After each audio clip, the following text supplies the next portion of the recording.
Welcome to the Bolder Than Most podcast. This is episode 1. I'm your host, Trey Jacobs, and I'm joined today by none other than Brandy Sommers. Mr. Sommers, welcome to the show, my man. How you doing?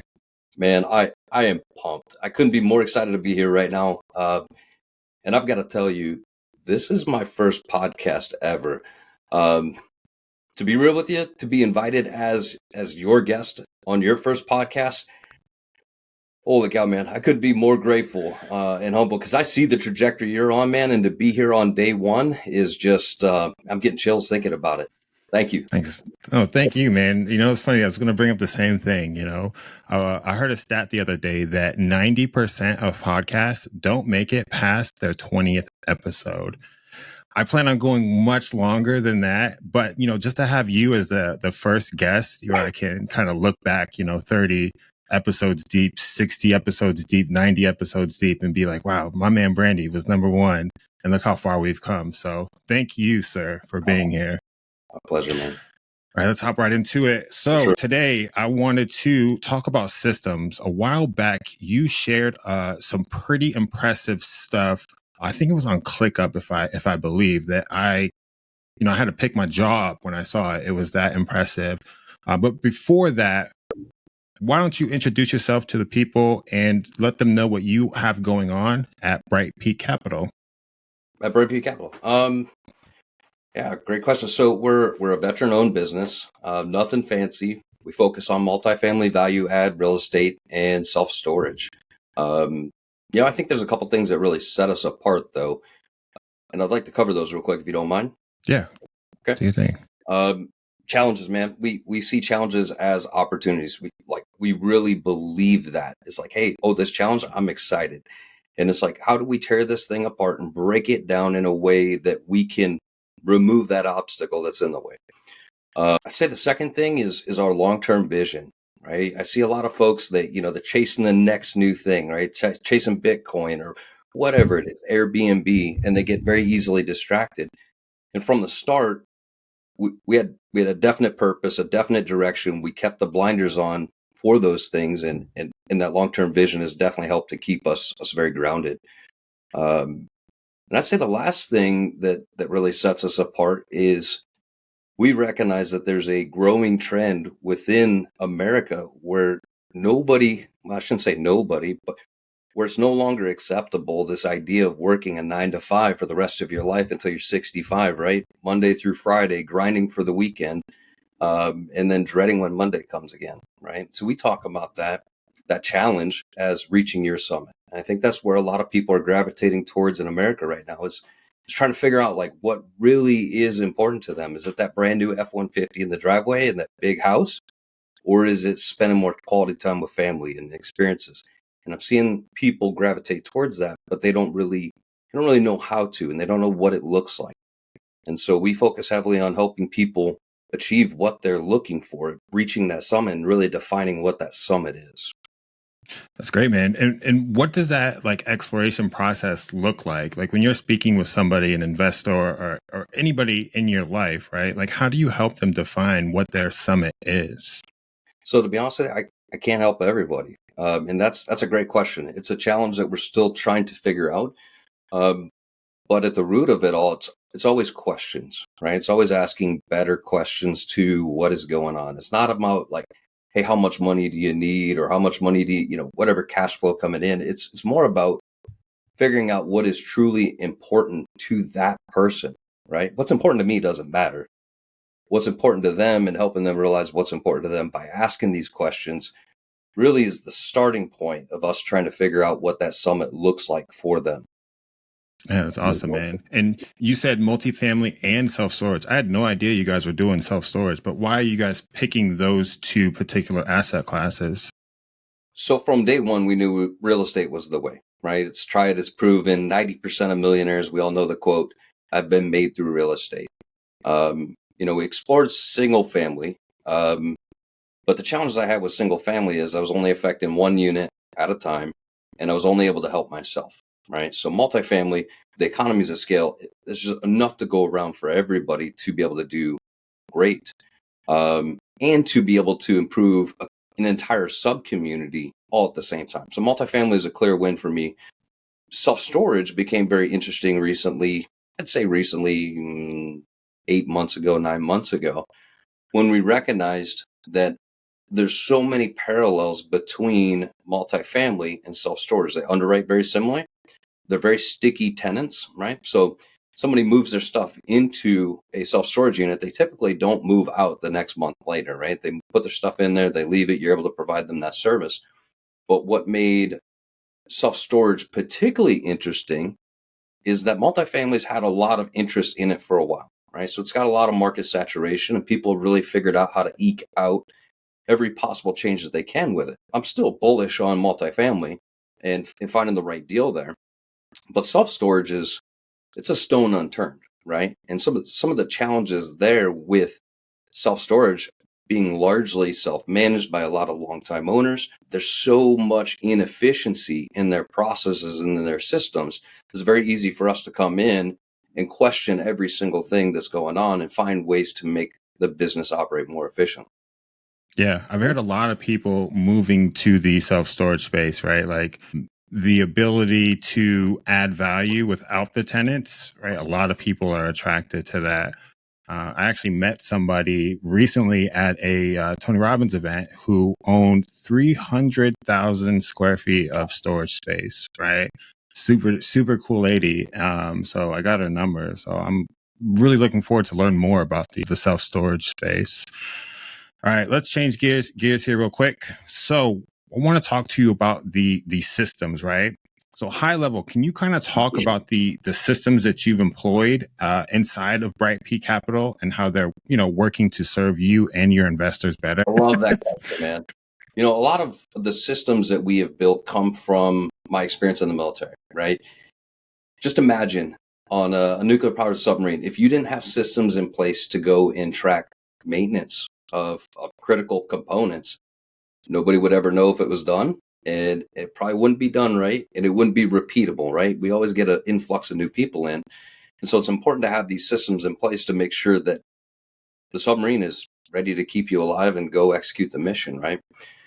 So take a lot of concepts that, I learned from the military and we applied them here, right? Everything from deal flow management, right? How are we underwriting a deal the same way every single time? And that really, that need to develop that process so that we could identify the risk consistently across every one of these deals was really where that started from. People management, right? As a business owner, you start to pick up a lot more relationships, most of them very naturally, right? And so, staying in touch with people is crucial to the success of any business. So, I got to be real with you, Trey.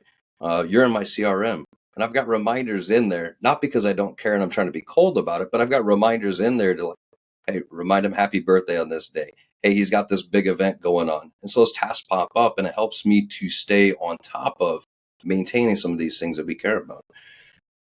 What CRM are you guys using?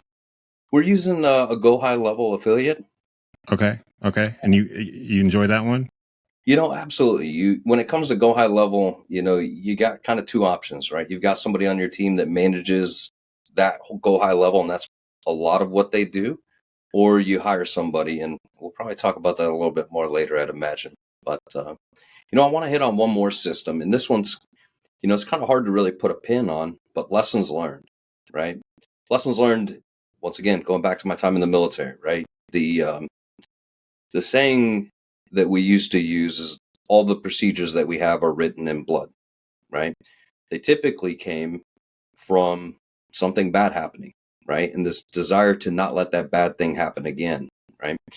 And so we have this within Bright P Capital, we have this lesson learned process system, whatever you'd like to label it, where not only when bad things, but also good things happen, we take the time, we set the time aside to go and tear those things apart. What went well, what didn't go well, and more importantly, what are we going to do to make sure that it doesn't happen again?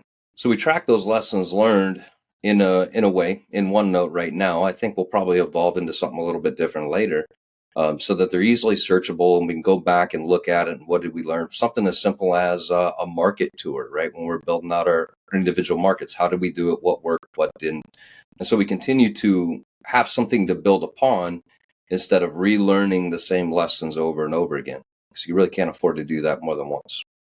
Sounds like, so I come from the tech space, right? So it sounds like agile methodologies where we have these seminars. Can't remember exactly what they're called, but essentially we have this retroactive where we look at, the things that were in the last sprint, what went well, what didn't went well, and Yeah. what needs to change moving forward. So it's pretty powerful. I mean, when it comes to organization, it definitely helps keep the team aligned and, headed straight to whatever the goal may be. You said that you were in the military, right? How many years did you do? 20 years?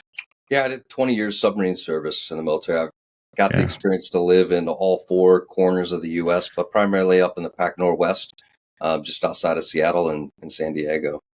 Nice, But man. I don't think I've ever told you this, but thank you for your service. I come oh, from a military family too. So, maybe that's why we connected. I come from a Navy family, matter of fact, in maybe the Pacific Northwest. Did you know that? we should talk about that maybe on the next episode. Yeah, But episode honestly, man, 21. it's always kind of a awkward thing for me to be thanked for something that I am, and I do appreciate it. Thank you very much. But man, I truly am humbled to be able to have fought for those I love. I mean that with every ounce of my being. It's powerful, man. And I know a lot of people are thankful for the work you're doing now, plus the work that you're doing for your fellow military men. And, just to segue real quick, I know this is near and dear to your heart, but do you want to kind of speak on some of the things that you have going on outside of the multifamily investment space? Yeah, absolutely, man. Veterans mental health. It's super important to me. To say it's near and dear to my heart would be an understatement. It's a much bigger challenge than I think most people realize. And I'm really not even trying to make people aware of the problem. It's the folks within the veteran community. I'm working to give them permission to talk about these things, right? There's definitely a stigma within the military to not go and seek help because, fear of a number of things, it could be losing your job or letting your team down or et cetera, et cetera. And as a result, instead of these problems getting addressed, they continue to compound. And unfortunately, I don't want to say fortune because there's no fortune. It's a problem that we see coming. We're just not addressing. It oftentimes results in suicide, right? I, like almost every single service member I've ever met, has known at least one person that's taken their own life, right? And most of us didn't see it coming. So, I work with a handful of folks. Whenever the opportunity arises, I'm looking for these opportunities to help get the message out there. And really, the whole goal is just to give people permission to talk about it, right? We all go through challenges in life, right? And if we can get ahead of those problems while they're much smaller problems, I'm 100% convinced that we're going to stop veteran suicide. So here's the next thing about it. To me, it's much bigger than even veteran suicide, right? It's about America's mental health as a whole. And I like to use the veterans' mental health crisis as a tool because it's easier for America to understand why little Timmy, who got shot at over in the sandbox, why he has mental health problems, right? But it's challenging for America to understand why the single mother with two kids and trying to juggle a job, why she's having these problems. And so I see America addressing the mental health challenge within the military as a gateway to fixing a much bigger problem across the entire spectrum. Well, if I can't thank you for your service, I'm going to definitely thank you for doing that work. I know that it is, coming from a Navy family, a military family, I have seen it personally as well, not as closely as you have, right? So big ups to you for that, man. Thank you for sharing. So Well, let's go ahead. I mean, before we go any further, man, military families, they don't get enough credit either, right? Maybe they weren't out to sea for 6 months or deployed to the sandbox, but being a military family member comes at its own challenges too, and that's something I'm grateful for is those families that were left behind, they're supporting so that the troops could go do their mission. Thank you. I remember he was my stepfather, but he'd be gone for like 6 9 months on one of those big old carrier ships. Yeah. So every once in a while we would get, mail that had the pictures with like the Blue Angels on it or something. And that was cool, man. I like getting that type of mail. Well, I'll tell you, man, it was being able to send that mail to you that kept him out to sea. I'm convinced about that kept him going. It gave him a reason to keep pushing and getting through all of that. You really can't undervalue the value that having that family back home brings to that service member, right? Yeah. Well, again, thank you for everything that you're doing on that front. Sure. So let's back to the systems. Okay. In those processes, right? Like you have systems for a lot of things, but what are the most important metrics or KPIs that you and the team are currently measuring? That's a great question. And it's probably not going to be the answer you're looking for. It's not immeasurable at all. Really, it's a sense of whether, well, these systems are tools, right? Tools designed to work for us, not for us to work for them, right? So that's why I say it's a sense, right? You really got to ask yourself and constantly question, is this tool still serving me or am I serving it? Am I becoming a slave to this tool? And we recently just brought one offline that I was super pumped about. I had spent probably 2.5 weeks getting this built out to make sure we were keeping in contact regularly with our brokers, and it was a long and elaborate set of auto tasks and all this crazy stuff. That's But all inside of ClickUp, right? that was all, no, actually that was all within Engager, Okay. right? It was all within Engager, and it was super complex, and I was very proud of it. But I didn't let my pride get in the way of challenging this thing, because I started to recognize like it had its issues. I knew it had its issues in the beginning, but it wasn't serving my team anymore. In fact, I don't think it ever really did. I think we were working for it. So, I mean, first measurable is the tool working for you or are you working for it?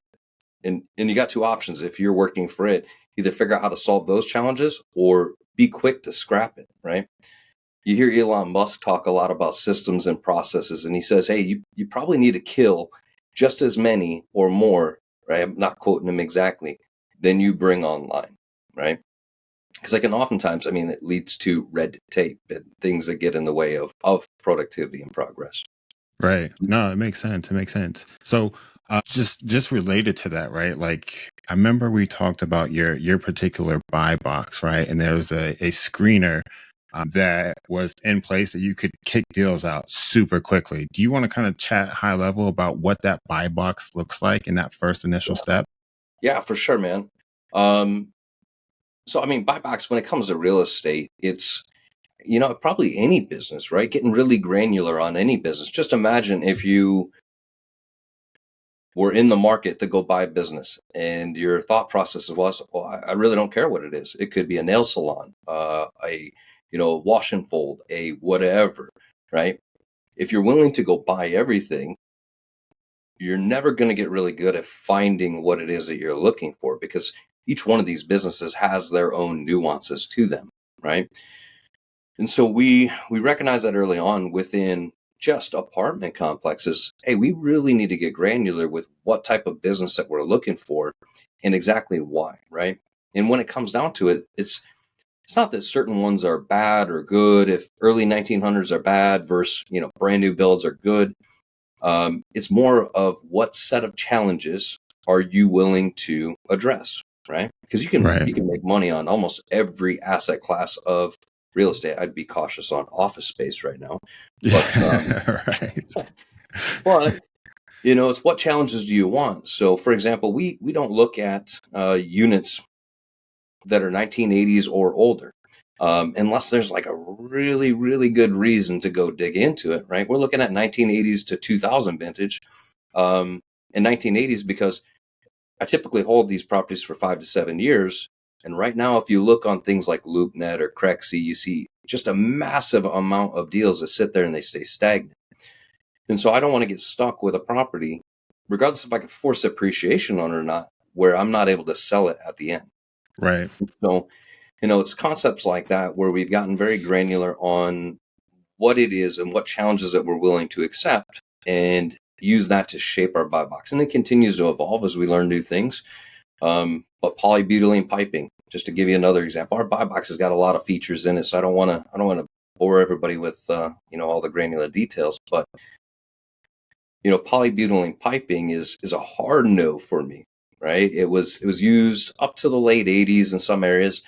It gets super brittle, and when it gets old, it just starts to fall apart, it just decays. And so you're left with having to like rip open all of the walls. Obviously, you're not going to have tenants in there when you have all the walls open, replace all that plumbing and put it back in there. So it's just not a challenge that I'm willing to take on, because we need these deals to be cash flowing throughout the duration of the time that we hold them. And there's no way it could be cash flowing if your tenants are not there. Right. And so for some people that works, right? For some people, they're willing to come in and buy these apartments and kick everybody out. I'm not okay with that. And go in and gut them and have no cash flow for a year and a half, and then be able to fix those challenges and exit. And for them, challenge accepted. So buy box is super important to us, just to make sure that we're not looking to solve challenges that we've already decided that we didn't want to deal with. Right. No, it's powerful, man. Like knowing what you're looking for makes the search so much easier. That's a bar. Gotta write that down. So, my friend, with a newer business, sometimes you are paralyzed because you don't know where to start, right? So if you were to pick it up today with your multifamily and self-storage business, what is the first system that you would implement day one? First system, day one. My God, where do I even begin there? I'll tell you, that's $1 million question, and I don't know that I have $1 million answer on this, right? I'll take a $5 answer, bro. I'll give you my best $5 answer. The first system that I would bring online would be self systems, right? It'd be systems for myself. So much of business is mindset, right? It's so much of it is mindset. I can't remember the stat off the top of my head, but the majority of businesses fail within 5 years, right? Very few make it. Right. And I'm 100% convinced it's not because they didn't have a good idea or they didn't have a good product or whatever. In most cases, it's likely viable, unless you're selling like crochet hats or something like that online. And I've seen people make a lot of money doing that. But it's like, I believe full-heartedly that the reason why the majority of these businesses fail is because they didn't build the systems within themselves, the simple things of waking up in the morning and what does that morning look like, and executing that morning in the same way with, I'm a big fan of Hal Elrod, right? And his Miracle Morning and the Savers. And so I go Savers. Break that down real quick. Yeah, for sure, man. It's an acronym he uses. I'm not going to do it any justice, but SAVER stands for silence, affirmation, visualization, exercise, reading, and scribing, right? And so silence, right? Very first thing in the morning, silence. Like, jump out of bed the moment my alarm goes off, right? There is no hesitation. I go and I brush my teeth. That physical act of like just getting the blood flowing. I'm telling you, go brush your teeth within like 2 minutes of waking up, and you're going to notice a difference in your day. That sounds crazy, but give it a try. No, I believe it. That's one of those. At this same Tony Robbins event, there was he was talking about somebody in his life that when they need a reset, what they do is brush their teeth, right? Like that mentally restarts them.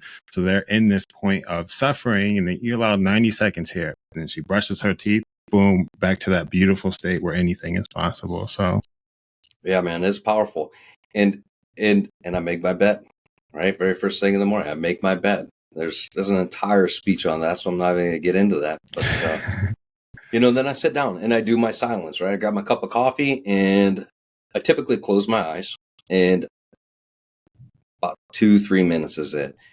As thoughts come into my head, I push them out. But I'm looking for 2 to 3 minutes where like I'm awake, but there is no thought out there. And just that purge of clearing these thoughts out of your mind is super powerful. And I'll tell you, one of the tricks is, don't pull this out, right? Don't grab this thing first thing in the morning, because all it does is just inundates you with all of these thoughts of what's going on. And it's almost impossible to get to that point where you can clear your thoughts in your mind.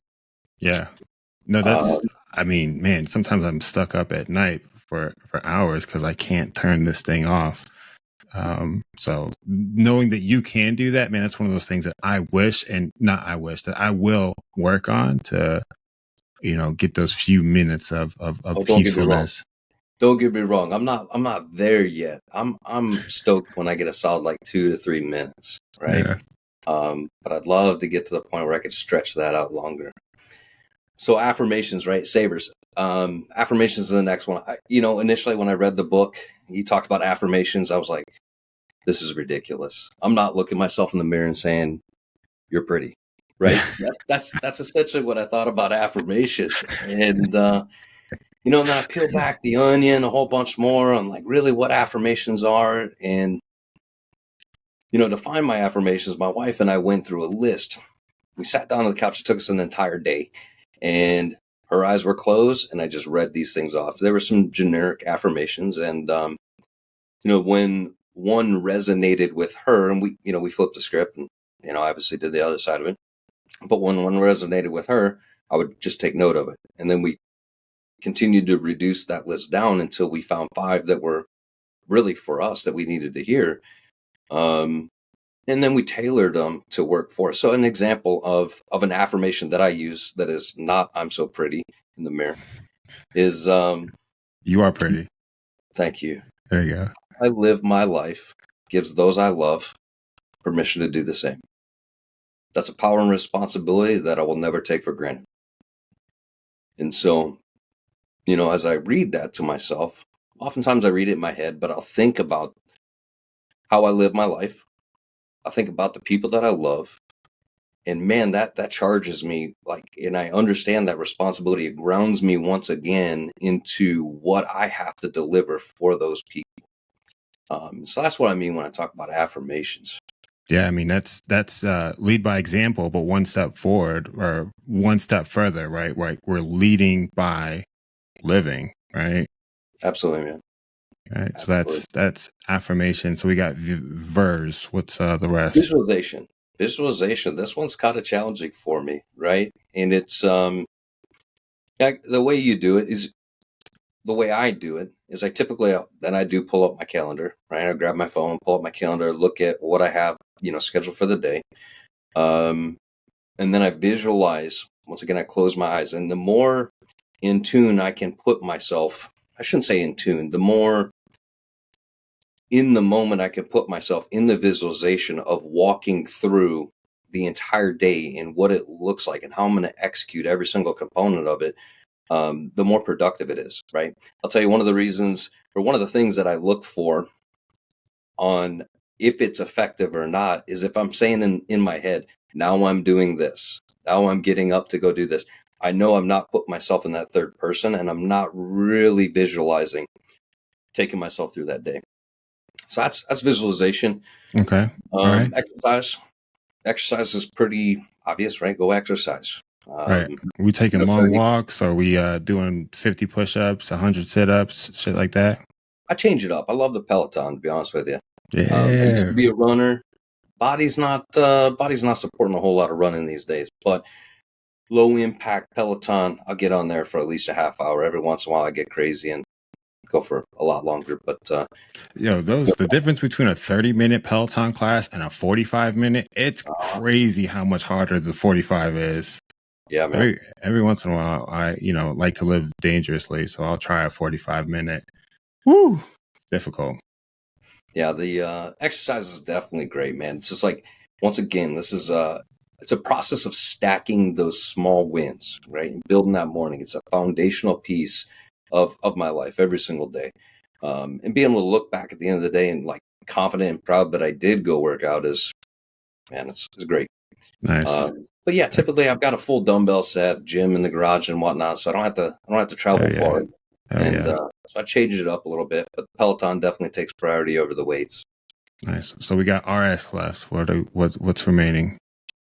Silence, affirmations, visualization, exercise, reading. Reading. And so reading is, man, leaders are readers, right? And readers are leaders. I fully embrace that idea. Um, I think by reading, it opens our mind to things that we may not have considered otherwise, right? It opens our mind to what's possible. It gives us permission to go and challenge things for the way that they are, right? And I like to look for books that are very focused in on something that I'm working on internally at the time.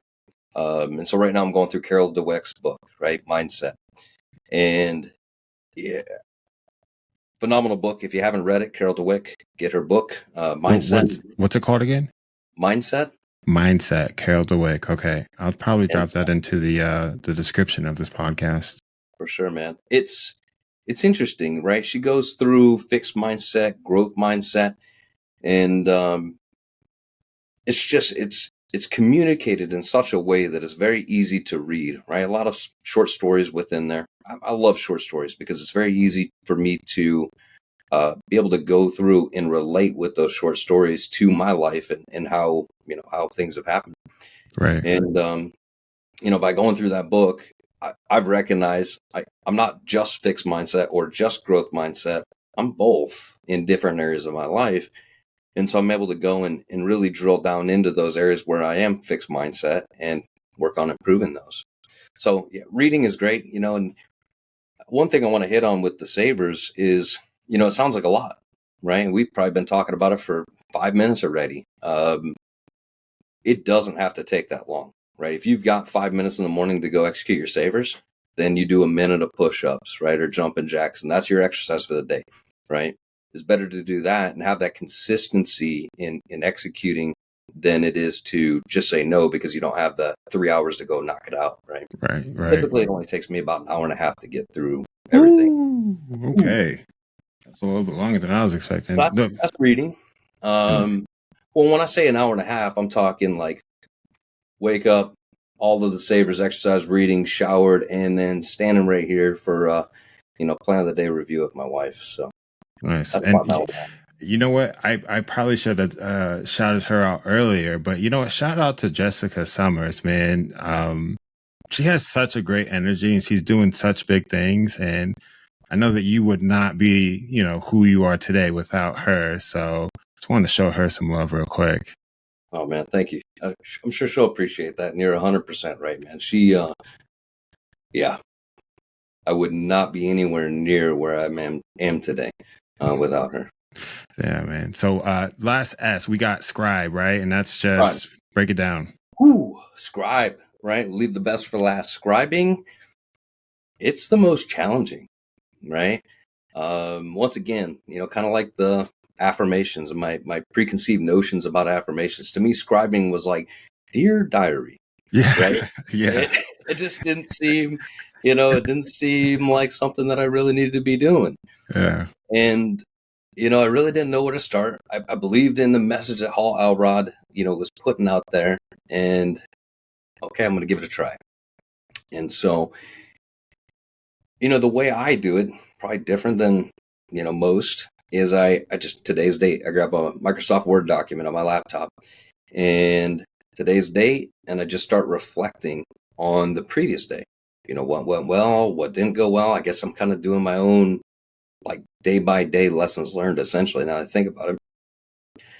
But the magic happens, and I don't, by the way, like I don't care about punctuation, I don't care about spelling, I don't care about any of that formatting, because when I start focusing on those things, it doesn't flow freely, right, out of my head. But the real magic happens when thoughts start coming out of my head that I didn't even realize that I had, right? And give me an example of that. Give me an example. Ooh, not on this podcast. Invite me back. All right. We'll talk later. Yeah, man. The most powerful conversations that you can have, and this one's great. Don't get me wrong.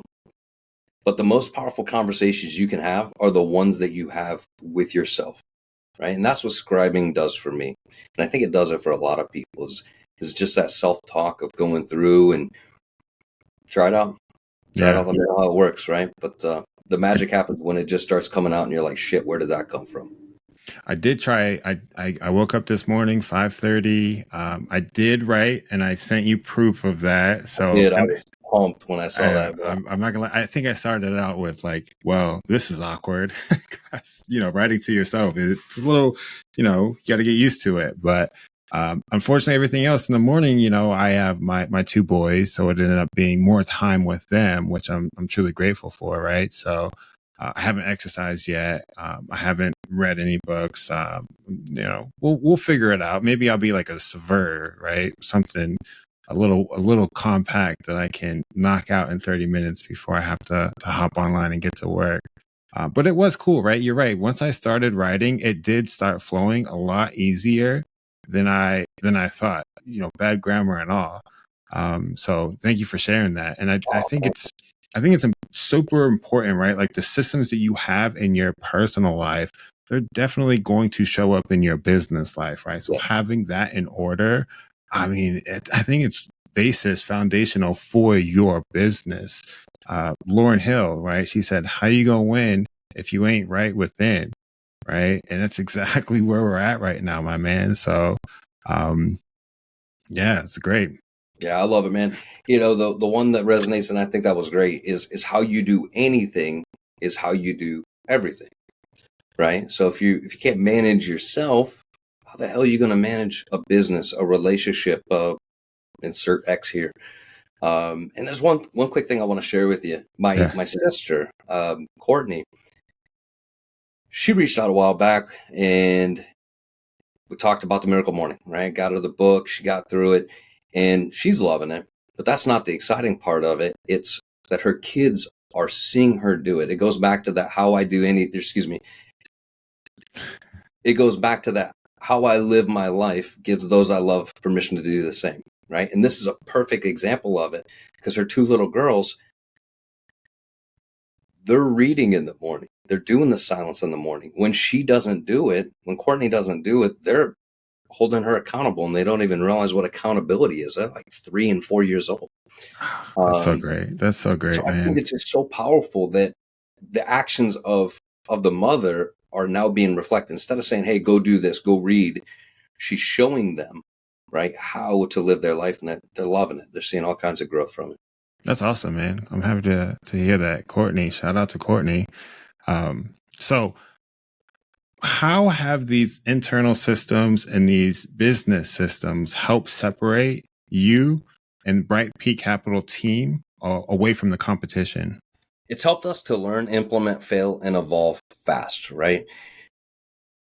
Failing fast is incredibly important. I don't think enough of us give ourselves permission to fail fast. And one of the beauties of failing fast is that you typically fail much earlier in the process, right? And so I think in the real estate realm, I would rather fail early when I'm evaluating a deal, figure it out, learn how to improve that, rather than go and acquire this property that ends up being a failure because I didn't give myself permission to fail in the beginning. That's just one example. Um, I attribute a lot of that through our lessons learned process and the willingness of our team to go and hold each other accountable. And I'm not talking like fingers in the face accountability, just that real love and that willingness to be able to have challenging conversations. I think that's super important to have with anybody that you work with. Right. Um, The ability to give constructive criticism as well as receive that same constructive criticism. 100%, man. That's one of the very many things that are super important to us with anybody that we work with, right? We want to grow together, not grow lopsided, because that's not growth. Right. There's no I in team. 100%. Did I answer your question well? I could Yes. give you examples. That's good, man. I know Okay. you still got to pack and shit, so I don't want to keep you on here too long.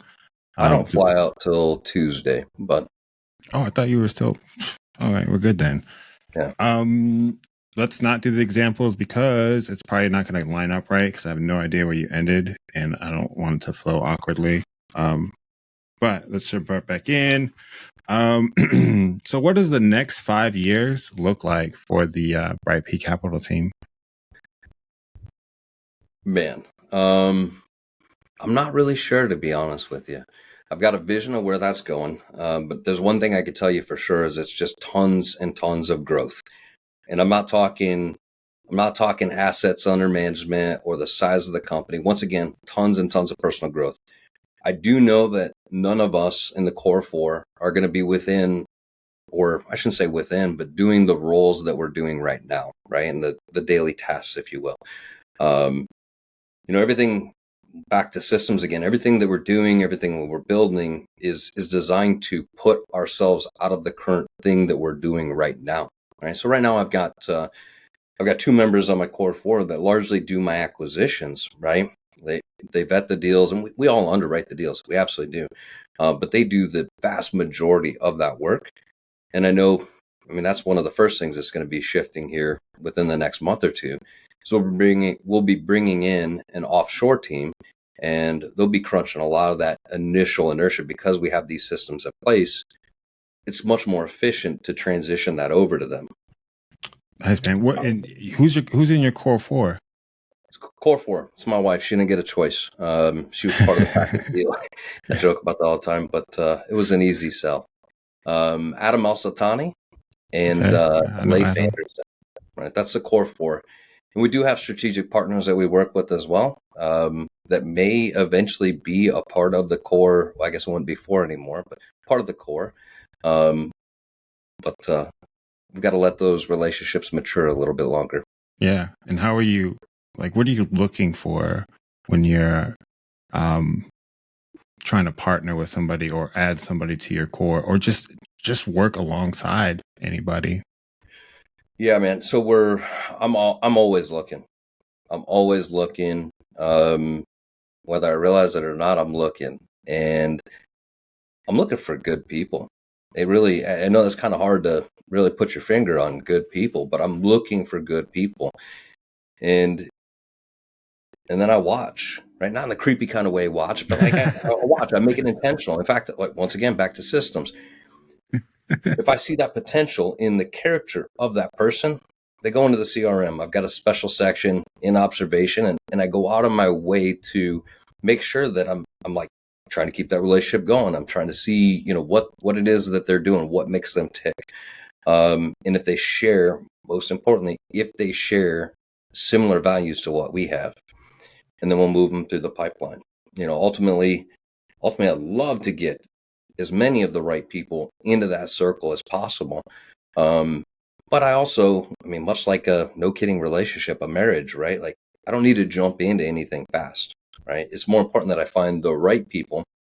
And no, I haven't even talked about what they can bring to the table yet, because that doesn't even really matter, right? With real estate, there's so many different things that need to get done. From evaluating deals to working with brokers to pulling lists to go find deals and prospect them, to working with investors, to content creation, much like this, right? There's a vast majority. So the talent isn't necessarily something that matters, because I fully believe that we can find the right role for you, and talent can be grown, right? It's not issued at birth, it's grown. But character also can be grown, but character is definitely more challenging to wipe a slate clean and then rebuild. And so when you start with the right character, man, that gives me a clean palette to go and figure out where we can make it work. Yeah, man, that makes a lot of sense, right? It's this probably is not the right saying, but hard work beats talent when talent doesn't work hard. Similar to that, but with your personal character, right? Maybe. Yeah, no, I see the parallels there for sure. Yeah, man. So what I'm hearing is people first, right? And then help me out here. What was the next 5 years? What does that roadmap look like for Bright P Capital? I'll tell you, there's one thing I'm very confident about is I've got some phenomenal leaders on my team. And not only will they be walking on other people's stages, I'm 100% confident in the next 5 years, they're going to be commanding their own stage. Yeah. Is that Adam and Leaf and Jessica? Who's first? Who's up first? Ooh. Man, I don't know. The race is on. Yeah, but, right. Each of them absolutely have their own talent. Where do I even start when it comes to commanding an audience? And that's such a challenge. That's probably one of the biggest challenges everybody says submarining is harding, but getting people to listen to you that don't have to, I Oh think, man, I don't know that anything gets more challenging. I guess we'll figure out how big. successful this podcast is. Right. No, But a big reason I'm doing this and the YouTube channel is really to practice, right? Like one of my goals personally is to get on stage and be able to, command a room Tony Robbins did. He had 13,000 people like in his hand, and he is just very methodically pulling these emotional strings, and it's just amazing to see and be a part of. Even our mentor Tyler Devereaux, right? Like the way he can work a crowd, a room, that is a hell of a skill, man. absolutely, and to me, it's I don't disagree. It's a little bit different though. It's less about the control and more about the literal lives that you're changing. Tony Robbins changed the course of 13,000 lives last weekend, right? Right. That is just phenomenal. And man, I have no question about it. You're going to have your own stage. You definitely have lives that you need to help course correct. Um, Leif Anderson, this guy is like, I call him Iceman, right? In fact, I've even got in the CRM, anytime somebody calls him, um, can't remember exactly what it says, but it definitely makes a reference to Iceman in his ear before the call is actually connected, right? Because he's cold as ice, right? He'll get up in front of an audience and with no practice, no nothing, and he's just cool, calm, and collect, man. And Oh man. it's eloquent. Adam El-Satani, this guy is he's 25 years old, right? Phenomenal human being. He embraced the growth mindset before I even knew what the heck that was in my lifespan, right? Like I'm so impressed by him in every single way. He learned, implements, fails, and evolves at such an incredible pace that he's without question an inspiration to any entrepreneur, especially young entrepreneurs in the industry. And then there's my wife. I think the world needs more powerful women to go show women that it is okay to be powerful. And she's just incredible, man. I mean, something as simple as being able to keep the house going and to keep that fire going for our relationship for 6 months while she had no idea where I was in the world or what I was doing or if I was even still alive.